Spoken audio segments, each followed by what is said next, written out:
Hello everyone, welcome back to my channel. Previous video में हम लोगों ने कुछ टेस्ट देखे थे, that is IST FST test, consistency test, specific gravity test, fineness test. Fineness के 2 टेस्ट देखे थे, सीव टेस्ट और एयर परमेबिलिटी टेस्ट, और फील्ड टेस्ट देखा था।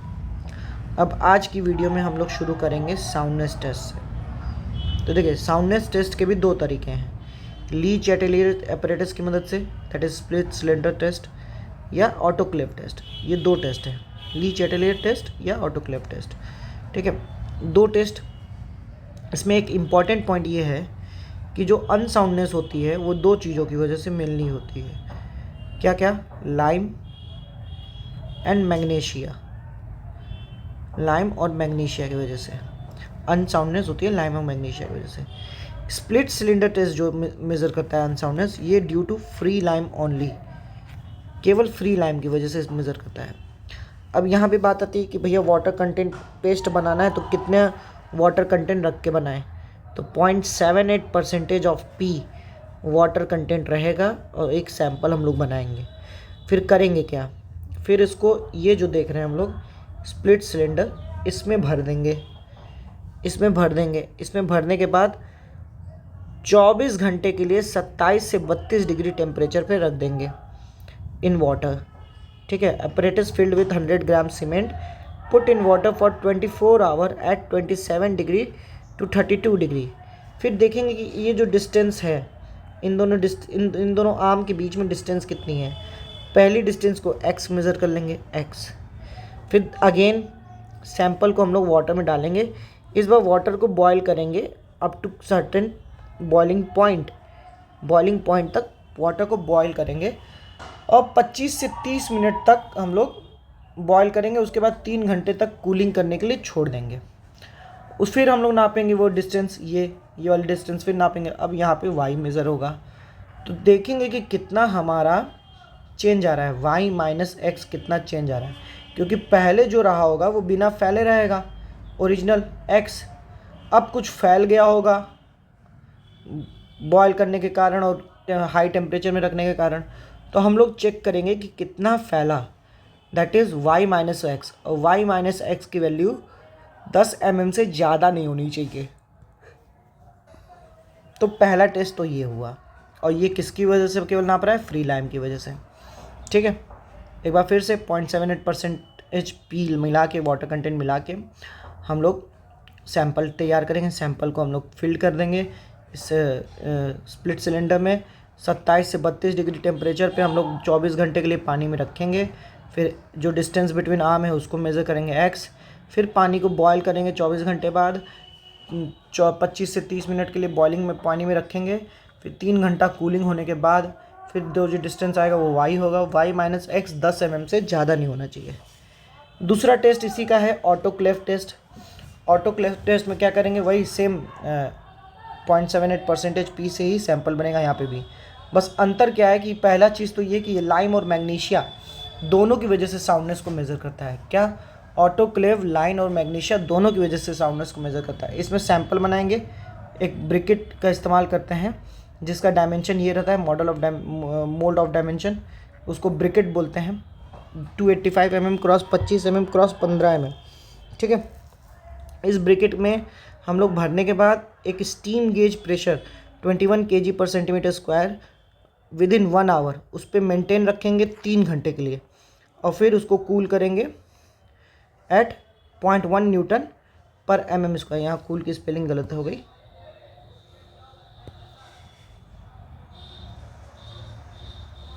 Nm/mm²। फिर कूल करने के बाद हम लोग चेक करेंगे कि कोई भी डायमेंशन, कोई भी साइड में चेंज कितना आ रहा है, वो चेंज 0.8% से ज़्यादा का नहीं होना चाहिए। क्या किए हम लोग? इसमें एक स्पेशल ब्रिकेट में जिसका डायमेंशन कुछ ये था, उसमें हम लोग सैंपल को भरने के बाद स्टीम गेज प्रेशर में गुजारे 21 kg/cm², 1 घंटे के लिए। फिर 3 घंटे के लिए ठंडा किए 0.1 Nm/mm² पे, और फिर उसमें चेक किए कि जो इंक्रीज इन एनी साइड है should not be greater then 0.8%। तो ये हो गया ऑटोक्लेव टेस्ट। दोनों टेस्ट क्या कहते हैं? मेज़र करता है साउंडनेस को। फिर आता है हमारा कंप्रेशन टेस्ट। कंप्रेशन टेस्ट ना, ये हम लोग कंप्रेशन टेस्टिंग मशीन CTM में इस्तेमाल करते हैं। इसमें एक चीज़ पूछता है कि मोटार जो इस्तेमाल हो रहा है वो 1:3, that is 1 cement and 3 इनोर sand, 1:3 के प्रोपोर्शन में होता है। यहाँ जो वाटर कंटेंट होता है वो P/4 + 3%, way P is the standard consistency, P/4 + 3% of weight of motor. Sample size जो होता है 7.06 का क्यूब, एरिया के फॉर्म में बोला जाए कि किसी भी एक फेस की एरिया 15 सेंटीमीटर स्क्वायर। फिर कंप्रेशन लोडिंग जो देते हैं हम लोग 35 न्यूटन पर mm स्क्वायर प्रति मिनट के हिसाब से देते हैं। टेम्परेचर 27 से 2 डिग्री सेल्सियस, ठीक है। फिर तीन सैंपल का हम लोग एवरेज रिजल्ट लेते हैं। Average of 3 result is taken as compressive strength, और किसी में भी सिंगल में डेविएशन ±10% से ज़्यादा का नहीं होना चाहिए।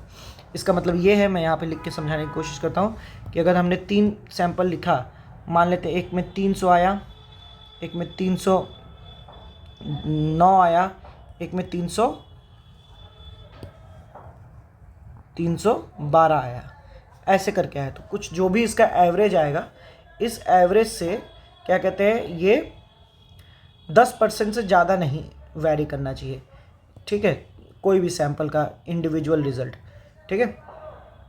मैक्सिमम डेविएशन 10%, ठीक है। फिर कुछ और एक्स्ट्रा चीज़ें हैं कि 3 दिन में क्या कंप्रेसिव स्ट्रेंथ अटेन करता है, 7 दिन में और 28 डेज़ में।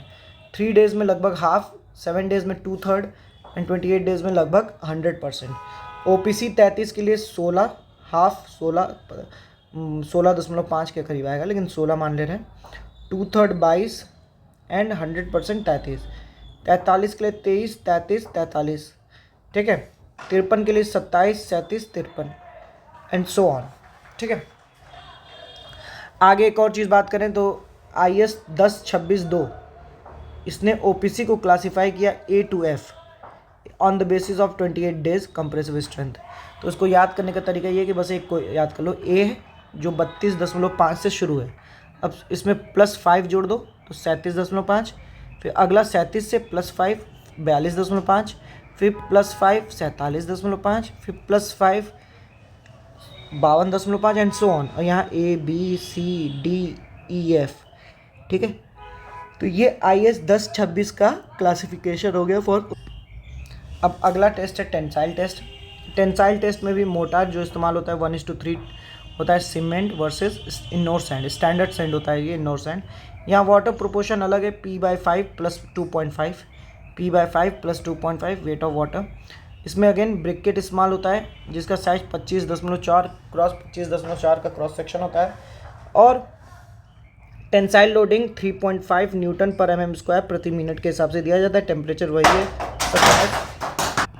±2। एवरेज ऑफ 12 सैंपल्स हम लोग लेते हैं, और ये जनरली रैपिड हार्डनिंग सीमेंट के लिए इस्तेमाल किया जाता है। अब देखिए हम लोगों ने सारे टेस्ट देख लिए, अब एक कंपैरिजन देख लेते हैं कुछ चीज़ों का, क्या कि जो टेस्ट और उसमें सैंपल बनाने में जो अमाउंट ऑफ वाटर लगा। कंसिस्टेंसी टेस्ट से हम लोगों ने स्टैंडर्ड वाटर कंटेंट निकाला जिसको हम लोगों ने P से रिप्रेजेंट किया है। इनिशियल सेटिंग टाइम और फाइनल सेटिंग टाइम में 0.85 P%, ठीक है। साउंडनेस में 0.78 P%, ठीक है। एंड देन ये 0.78% पहले लिखा गया, इसको सही कर देते हैं, ठीक है, अब सही है 0.78 P%। कंप्रेशन टेस्ट में P/4 + 3% एंड टेंसाइल टेस्ट में, ठीक है। कुछ लास्ट में कुछ एक्स्ट्रा चीज़ें कि केमिकल कंपोजिशंस क्या होने चाहिए। Chemical compositions, total magnesia content should not be greater than 5%, ठीक है।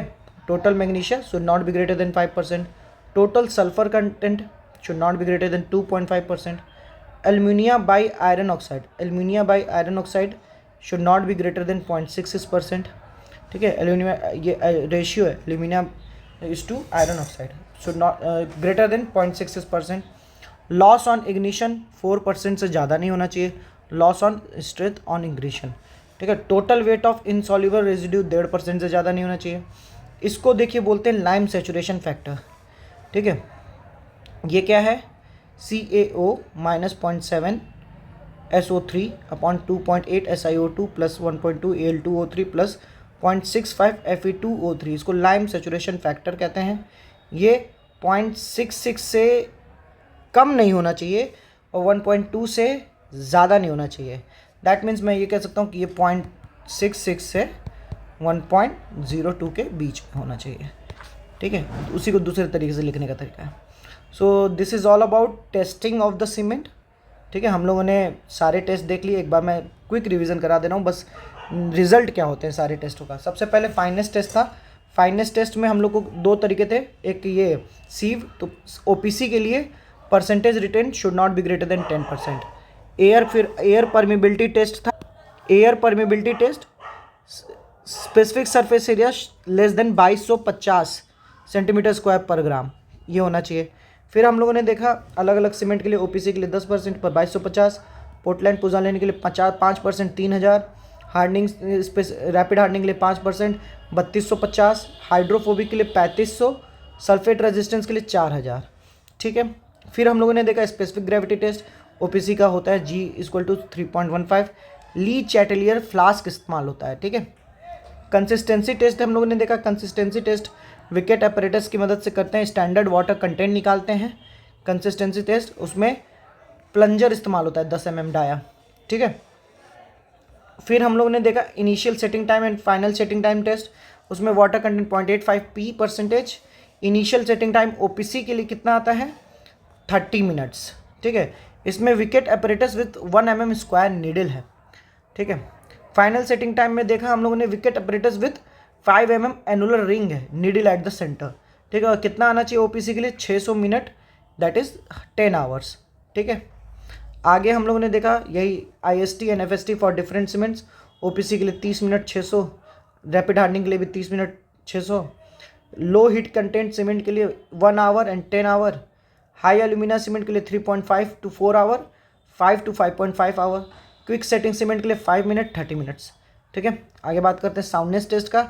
साउंडनेस टेस्ट में हम लोग ने देखा कि हम लोग ये डिफरेंस इन जो इसकी रीडिंग है y-x निकाल रहे हैं, और y-x should not be greater than 10 mm in split cylinder test. और ऑटोक्लेव टेस्ट में 0.8% से ज़्यादा नहीं होना चाहिए कोई भी साइड में इंक्रीमेंट, ठीक है। कंप्रेशन टेस्ट हम लोगों ने निकाला। कंप्रेशन टेस्ट जो फेलियर पे हमारा लोड आएगा वही कंप्रेशन स्ट्रेंथ होगा, ठीक है। एवरेज ऑफ 3 रिजल्ट निकालते हैं हम लोग, इसके बेसिस पे हमारा A to F कैटेगरी में क्लासीफाई है OPC, ठीक है। 3 दिन में लगभग 0.5% ऑफ OPC आ जाता है, 7 डे में 2/3 आ जाता है, 28 डे में 100% आ जाता है। फिर टेंसाइल टेस्ट भी हम लोगों ने देख लिया। टेंसाइल टेस्ट में कंसिस्टेंसी जो वाटर कंटेंट था P/5 + 2.5% of weight of motor था। सो इन दिस वे हमने सारे टेस्ट देख लिए। अब अगला वीडियो है हमारा टाइप ऑफ सीमेंट, उसके बाद कुछ चीज़ें एक्स्ट्राज हैं जो सीमेंट की हम लोग को देखनी है, फिर हमारा सीमेंट तो ख़त्म हो जाएगा, फिर हम लोग पहुँचेंगे लाइन पे। तो होप करता हूँ आपको ये हमारे वीडियो अच्छे लग रहे हों। अगर हमारा वीडियो आपको पसंद आ रहा है, चैनल को सब्सक्राइब करिए, हमारे साथ जुड़िए। ESC और कई सारे एग्ज़ाम्स आने वाले हैं, उनके लिए पढ़ा जाए। चलिए, धन्यवाद।